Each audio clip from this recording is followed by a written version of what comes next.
Hello, I'm your host, Grayson Brulte. Welcome to another episode of SAE Tomorrow Today, a show about emerging technology and trends in mobility with leaders and innovators to make it all happen. On today's episode, we're absolutely honored to be joined by Daniel Barel, co-founder and CEO of Automotive. On today's episode, Daniel will discuss the first fully X-by-wire platform on the market. We hope you enjoy this episode. Daniel, welcome to the podcast. Thank you so much for having me today. It's great to have you here because very point blank simply, RE is enabling your customers to build the future. RE doesn't want to be everything to everybody. You're focused on what you're good at. Why did you start RE 10 years ago? What did you see in the market? Did you see this opportunity to be good at one really good thing while all your competitors and peers are focused on being everything to everybody? We started RE 10 years ago because not sure people remember, but 10 years ago, electrification was not a matter of when. It was a very big matter of if. And we wanted to make sure that, we cement that when significantly. And when we looked and doing that, listen, this is my sixth rodeo, and it's my second together with my co-founder, Achishai, who's the CTO. And what you learn being a tech company, which we're a tech company in the automotive world, is that you have to stick to the core. You have to really, really concentrate on what you bring to the table, what you do best, and let everybody else complete you. And this is where we created very much from the get-go our philosophy of, that we complete, we don't compete. And this is what we're doing today. We've developed very, very unique by-wire technology that we're concentrating on. We're concentrating only on that, and we bring the best out there to complete our offering. So the customer actually have the best of all worlds. They'll have the best, of course, technology by us. They'll have the best top hats by others. They'll have the best telemetry by others, service, and so on and so forth. And if you look at what we do, we're very different than quite a lot of others out there today, where we are 10 years. We're doing that for 10 years now. We're all the time only concentrating on our core. Why complete, not compete? Is it what's in the cultural DNA that you and your co-founder said this is the path that we're going? Because you have to, recognize and be very respectful that there are quite a lot of players out there that are very, very good in what they do. And we believe we're also very, very good in what we do. But it's almost not less imperative and not more imperative to know what we're not good at. And if you're not the best in that part, we believe, give it to the best to do it.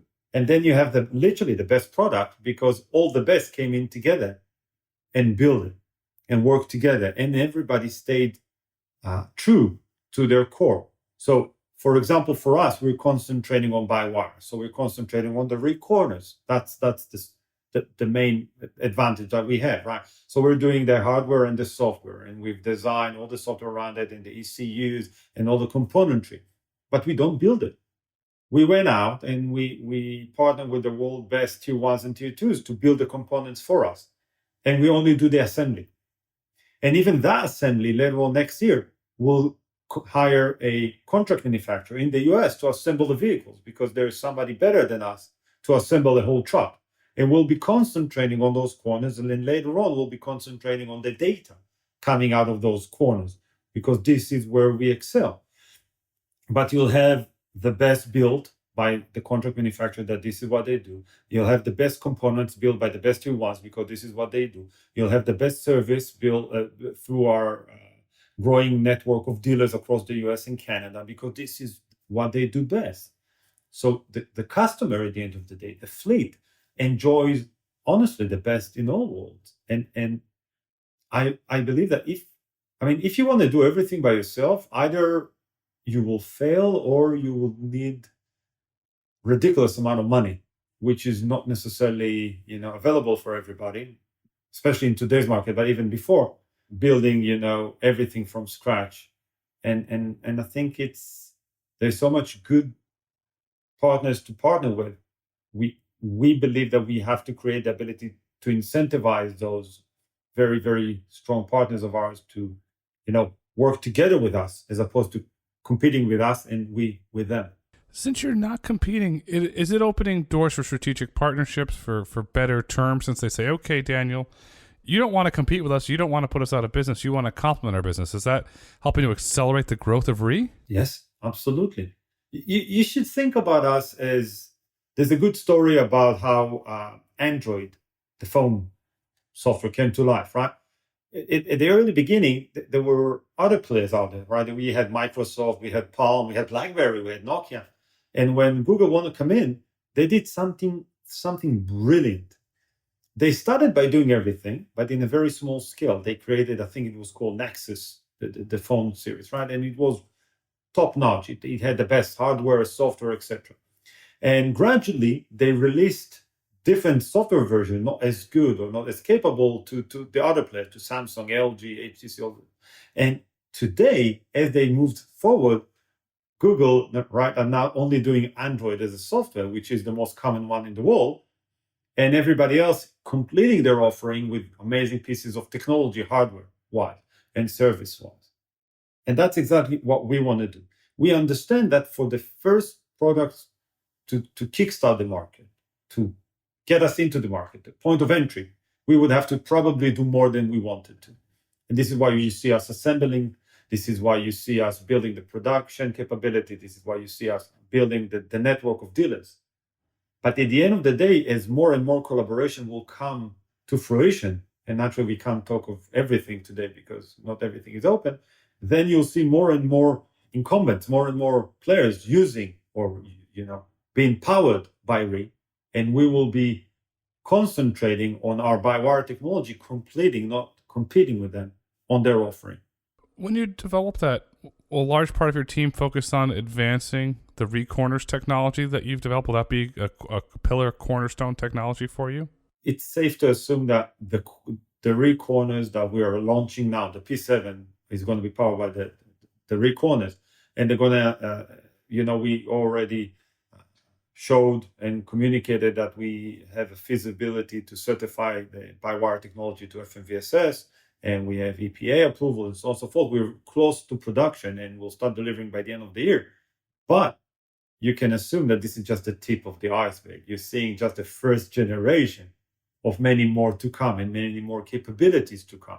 Some of those capabilities are already inherited and implemented with those corners, but are not yet been enabled. And as time goes by and they'll be mature enough, we'll enable them to also vehicles on the field through over-the-air updates. Is the whole platform updatable? You're seeing that. Tesla really introduced that, especially in the global market with the over-the-air updates, and they forced the hand of the legacy OEMs. And you have a software update. The amount of features that you can push to a vehicle is pretty incredible. From a hardware standpoint, will you build that hardware in there, and then as over time gradually push up updates depending on where you are from a software technology standpoint? Absolutely, yes. And not only that, remember, you can swipe a corner out and replace it with a new corner in less than an hour.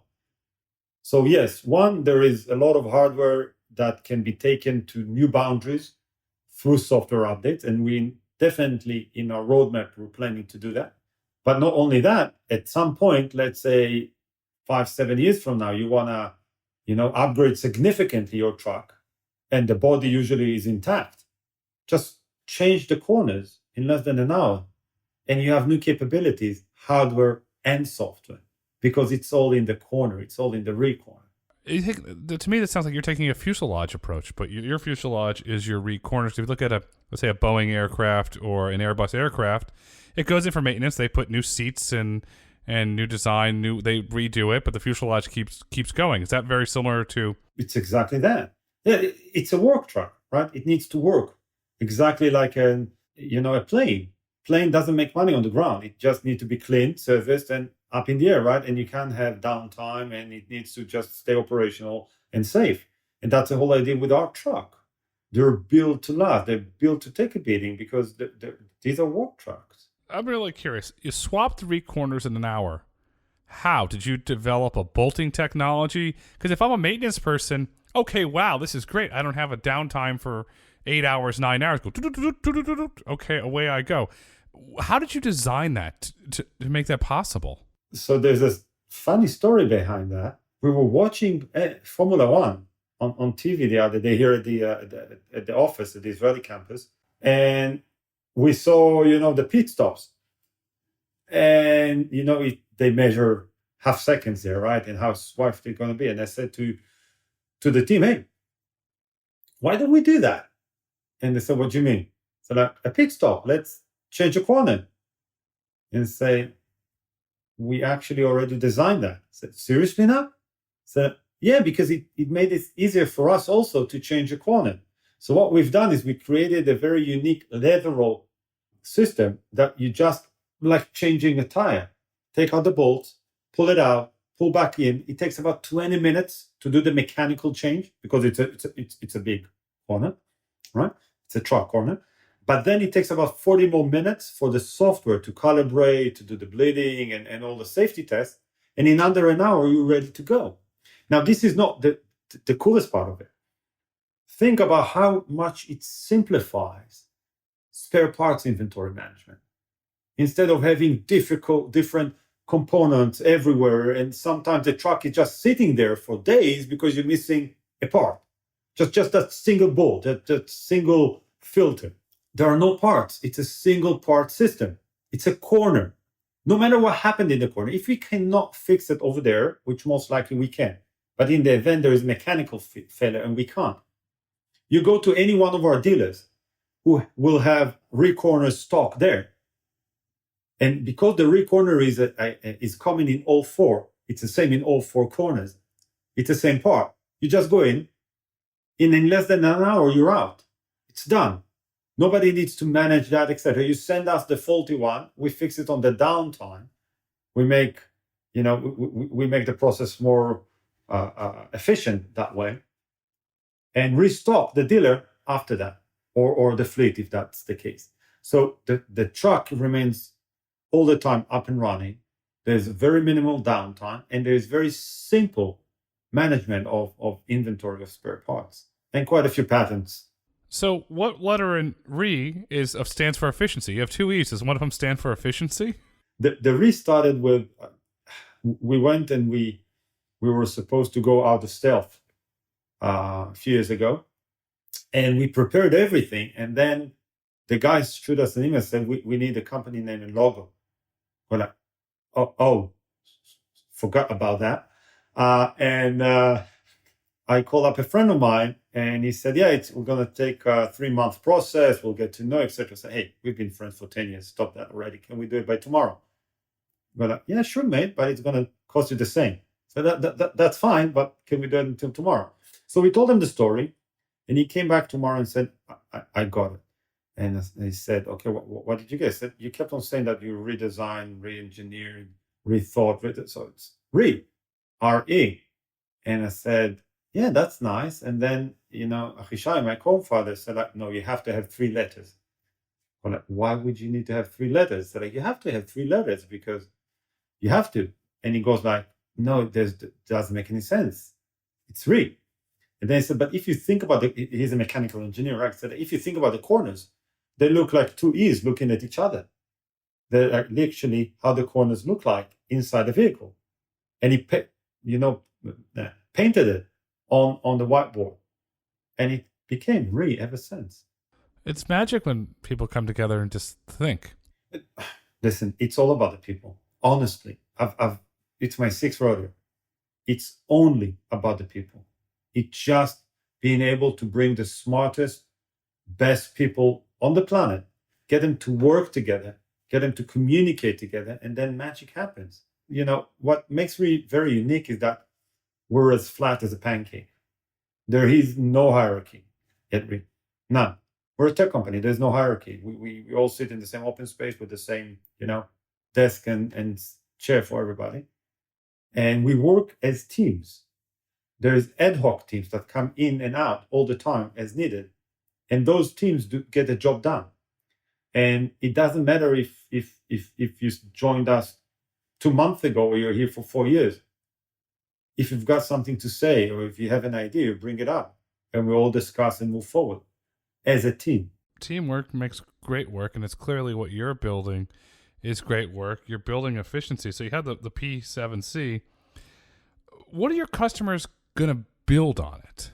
I think they're going to build very, very good trucks on it, because the P7C is built to take anything from class 3, even 2B, all the way to class 5, the mid-sized trucks, which is the heart of our economy. This is what UPS uses to deliver parcels. This is what put groceries in our supermarkets. This is everything, right? And what we've done is because of the by-wire technology, there is nothing connecting mechanically those corners. So the corners are not connected mechanically to each other, just wires, right?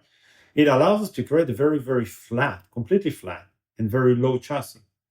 And that allows our customers to build whatever they want on top of that.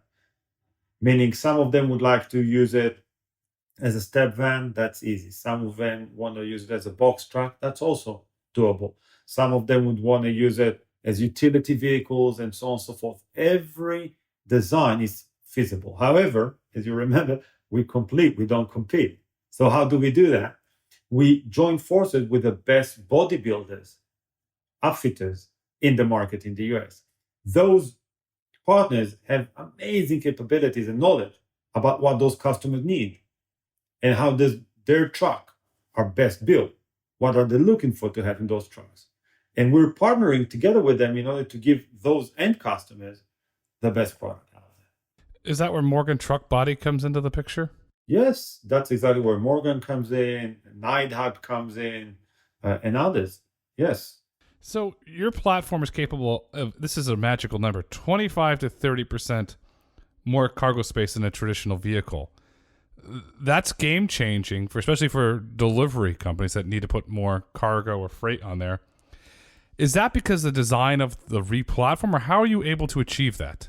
That's a good one. So naturally, you can always pack more if you build a bigger vehicle. But a bigger vehicle within the city, inside the city, is very limited in maneuverability. So you can't really do that, right?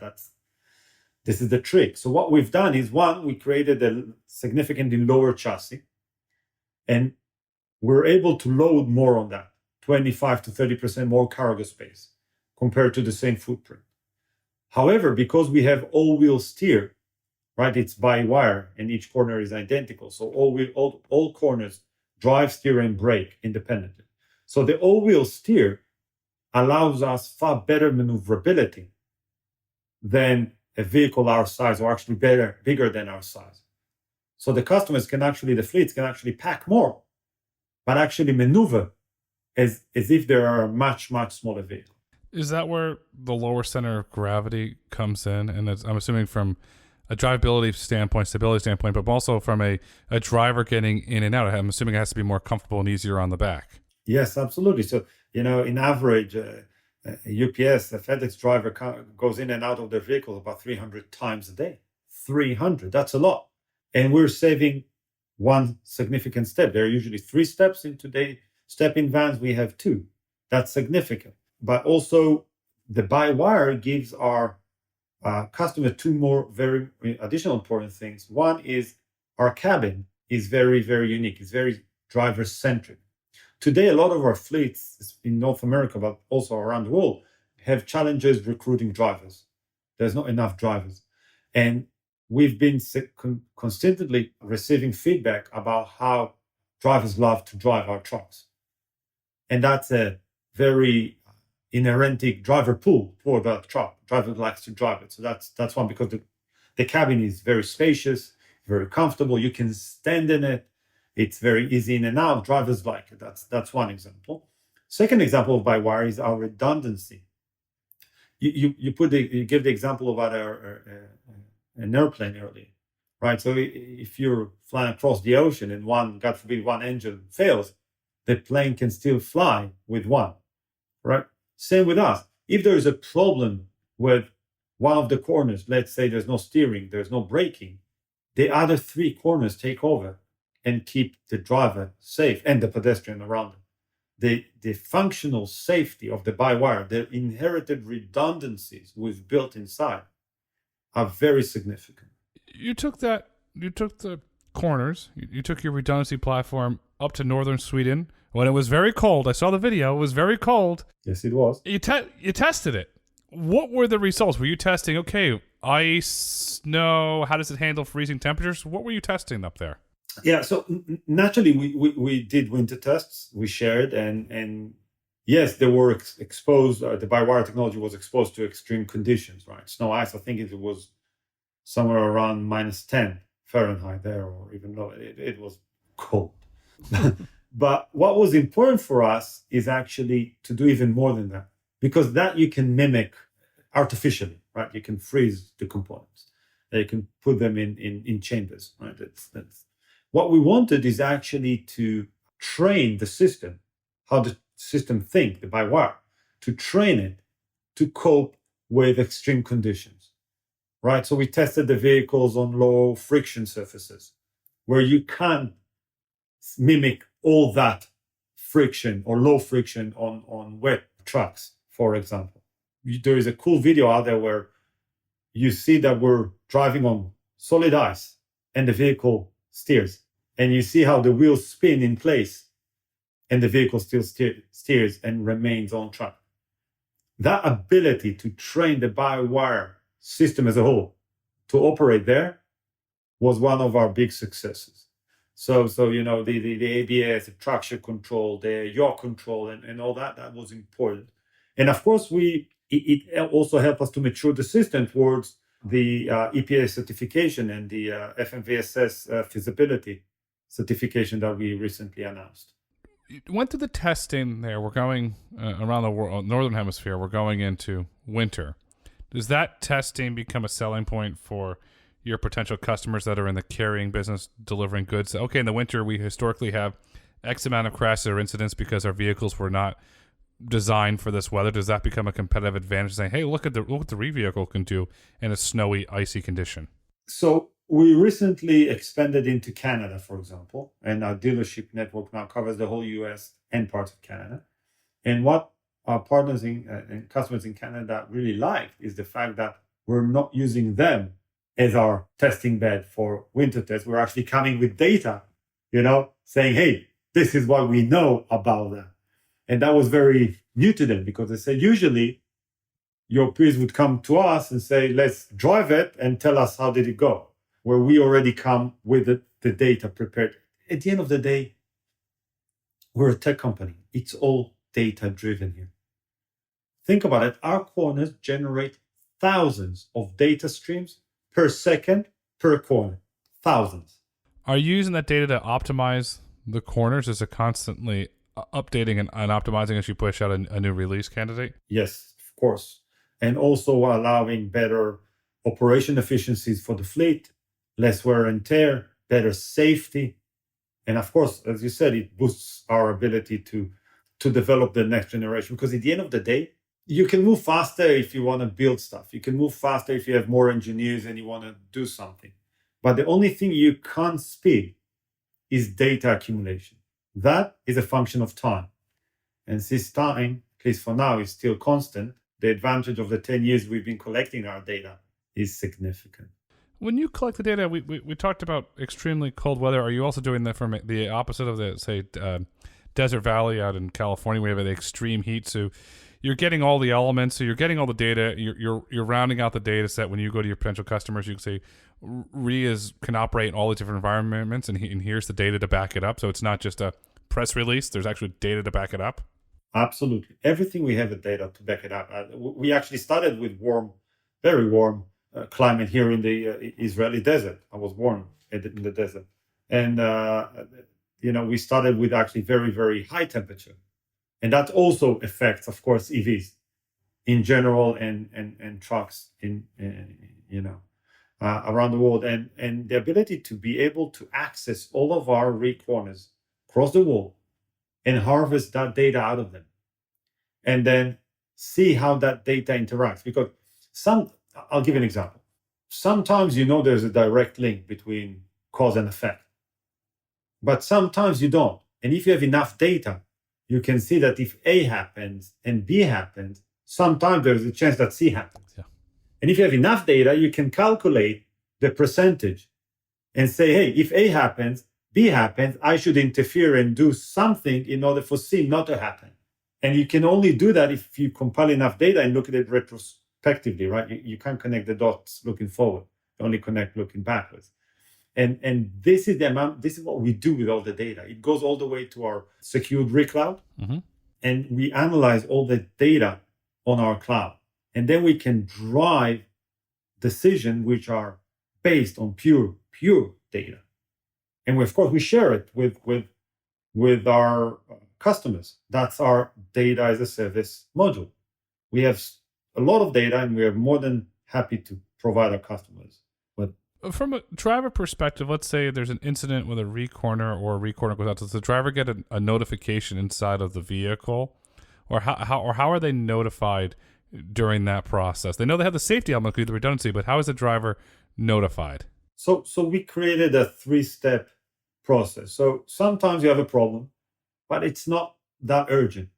So we'll say, hey, FYI, whenever you've got the time, look at something or bring it to service.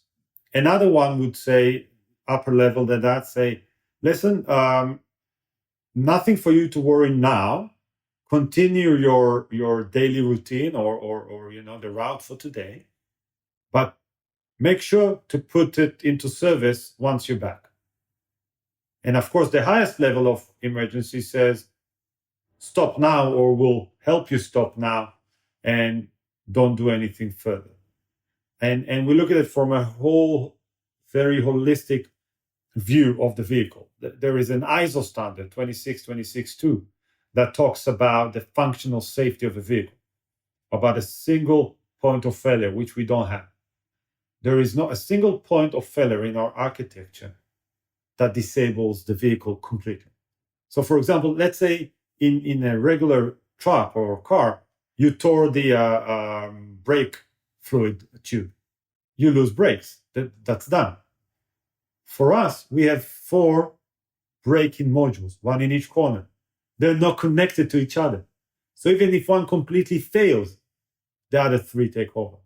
Even if 2 fails, we'll help you brake through, like skiing. We can open the front wheels to an opposite angle and just brake the vehicle completely, right? As an example. So there are multiple ways to address failure and increase safety. It's smart. It's wise. I'll use the term. It's very wise. You're going to build confidence, especially with your core customer, who's the driver. The driver is going to have to be confident that the vehicle is going to act the way they need to, and that's what you're doing with the redundant platform. When do deliveries begin? The P7. We have drivers that listen. So, I want to try this. When are deliveries going to begin? Now, end of the year. So we're going to start delivering end of the year. We just announced, I think last week, that we doubled our order book since our last earning call in August. So the order book value has been doubled now to $40 million. And we're going to start delivering the first trucks this year on plan. Those trucks coming onto the market this year, looking to the future, do you see re-expanding potentially into Class 8 at some point? Technology-wise, there is no limitation going to Class 1 or Class 8 or both. I think what we want to focus on is doing what we do best, which is by-wire, and to do what we do best on the mid-size trucks. And I think there's a lot of work to do there. I think the demand on the market, especially for Class 3 and 5, is huge. Especially now, even that it's, boosted significantly by very large incentives. On Class 3 to 5, 4, for example, you can get anywhere from $40,000 back all the way to $140,000 back in some states, where the average price of an EV truck in those segments is about $150,000. So potentially you pay $10,000, $20,000 for a truck. Right? And I think that we want to first look at this market. Now, Class 8s, Tesla Semi is an amazing machine, but I still think there is work to do on the infrastructure side. Class 8 needs to drive far, and we still don't have the infrastructure, neither BEV or fuel cells, to address it now. And this is why we decided to concentrate on Class 3 to 5, which drive less, more around the city, between depots, better charging capabilities, which is, by the way, growing very, very fast now in the US. Because for 3 to 5, the infrastructure is there. I spoke to a trucking company the other day, and they said, "Well, my diesel truck, I get 2,000 miles on it. I need range and I need certainty along the way. If we're going through a rural part of the United States or a rural part of Europe, that there's going to be charging, and until I can have that guarantee and it doesn't affect my uptime, I'm not going." But you're right to focus on 3 to 5. You have the infrastructure in place, you have the demand, you have a lot of policies from city councils, local governments that want electric vehicles to operate there.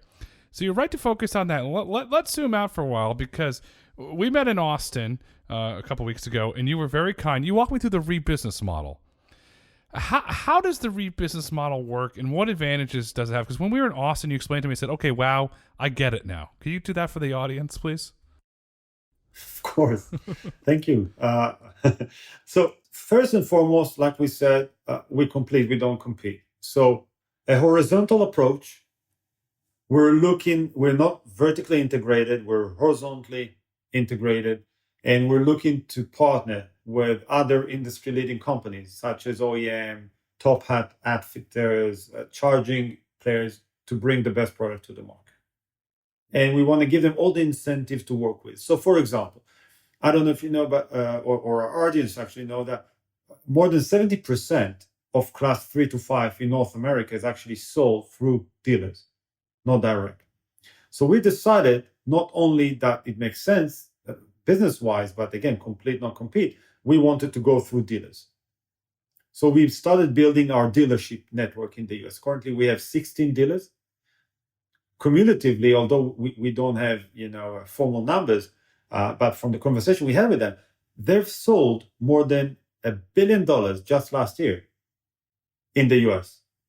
And they have all the fleet relationship, they have all the service capabilities and know-how. So it gives us an ability to move faster and deploy across the whole US instead of looking at location per location and deploying a significant amount of cash from the company's balance sheet. So that's one, going through dealers in the US and Canada. And we're really carefully picking those dealers, because not everybody knows how to sell an EV. Because remember, it's not apples to apples. It's not you have a diesel truck and say, hey, I'll give you an EV. Mm-hmm. They go like, yeah, where do I put diesel in it? See, yeah, really, you don't.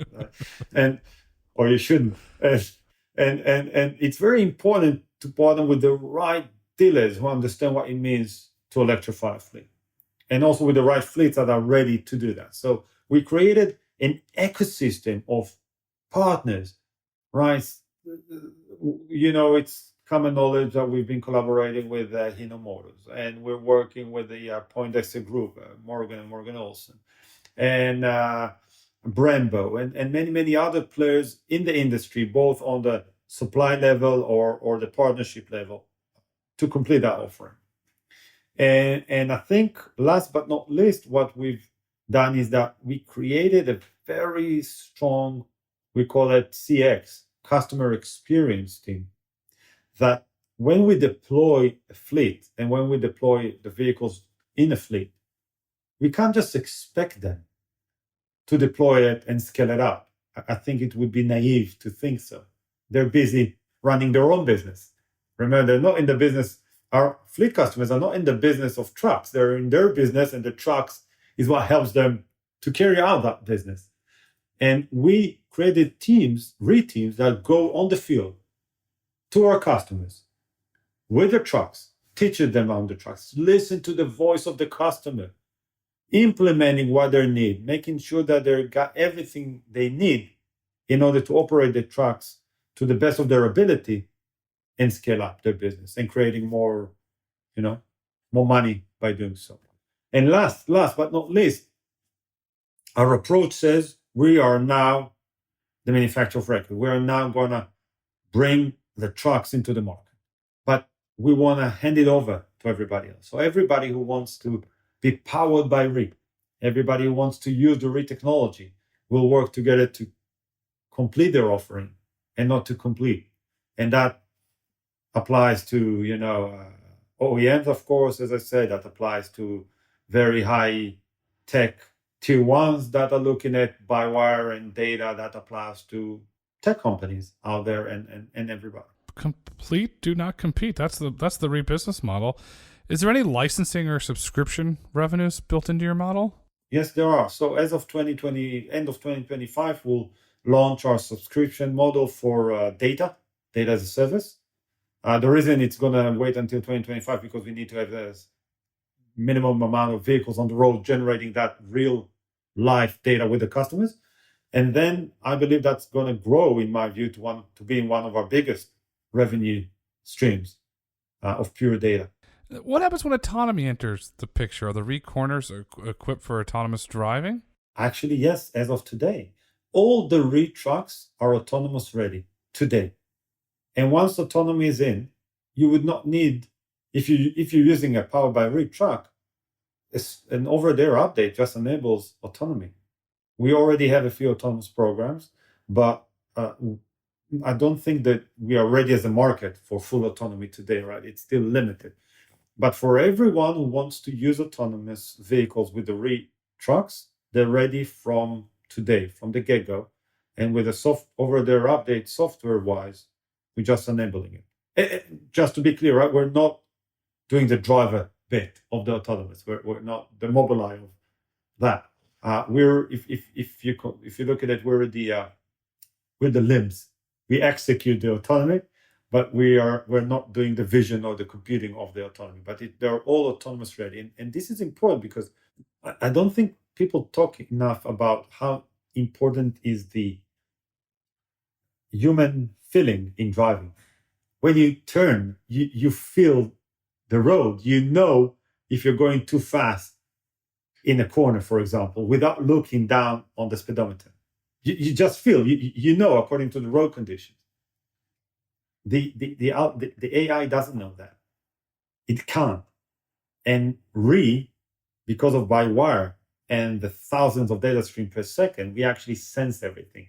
We feel it. We have the feedback. We understand what it means to drive it.